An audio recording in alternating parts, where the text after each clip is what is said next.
Hello and welcome. My name is Dr. Manabreeze, and I want to talk to you today about betrayal trauma. So, betrayal is something that Jesus knew intimately. I think in today's world, it's easy to sugarcoat pain and hurting and suffering in the name of love and light and wanting to sort of spiritually bypass our inner work. But really, Jesus not only understands the betrayal that you've went through, but he is right there walking with you through it. And as humans, we have this tendency to be able to hurt each other uniquely, especially in attachment, in relating, in the way we relate to one another. And this is because if a hurricane comes rolling through and destroys everything, there's no betrayal element to that, right? Like that's just what happens. But when a human is involved, and that's what complex trauma is this human to human centered trauma, such as domestic violence, sexual assault, that's when the pain is really deep. And I think that in that pain, there's this tendency to want to avoid being a victim, right? Like, but I've grown and I've done my own work and I've taken a look at my part in this and sort of over spiritualizing it as a way to avoid the pain.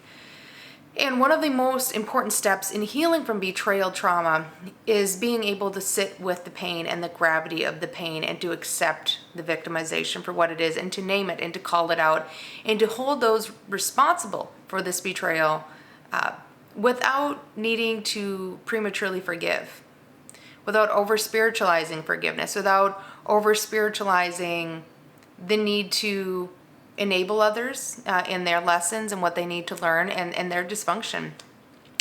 And I think that some of these innate abandonment wounds, they just run so deep in the human soul that it's almost like God sometimes comes in and is wanting to minister to these places and wanting to touch us, but we're just so scared of being betrayed again that we don't always want to let God into these places.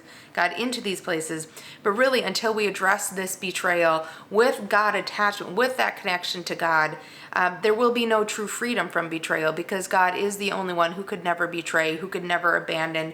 And I don't know about you, but personally, I'm going through a sort of reality check when it comes to betrayal, abandonment, and really letting go of some of my stories about what's happened, but also some of my false allegiance to perpetrators in my life who think that their behavior is okay and justified in the insanity that is their reality. And that is something that I really think God waits patiently for us to deal with, waits patiently as we get to that place of that reckoning with the Holy Spirit that says, you know what? Enough with my furthering, especially in the insecure attachment, of wanting to create some narrative here of things being a little more love and light than they are. Enough is enough with being so wanting to pray for our enemies, right? Like wanting to pray for those who hurt for us. Like, yes, we are commanded to do this, but there also comes a point where we need to let go and to stop trying to be God. Like that is God's job to take care of these people who are trying to harm us.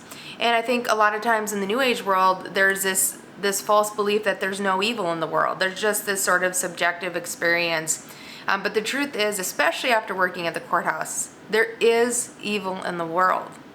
There is heartbreak. There are things that are detestable before the Lord. And that is what I think the journey of recovery is about, is not just about prematurely letting people off the hook, allowing people to keep walking all over you, letting people continue to act in their insanity, in their depravity, but instead letting the Lord teach them, letting the Lord have them, turning them over to Him in that state. That is true forgiveness, true letting go, true being done trying to control the outcome and surrendering to this higher power. And God will continue to ask you to do everything you can do and everything within your power. And your job is to continue to listen to what that is and to not worry, because it is never your job to unconditionally love another human being. That is God's job to do. Your job is to be faithful and to continue to grow your relationship with Him. So if you found this information helpful and you'd like to learn more, please feel free to check out my Betrayal Trauma Masterclass, and you can find that in the link below. Thanks for listening.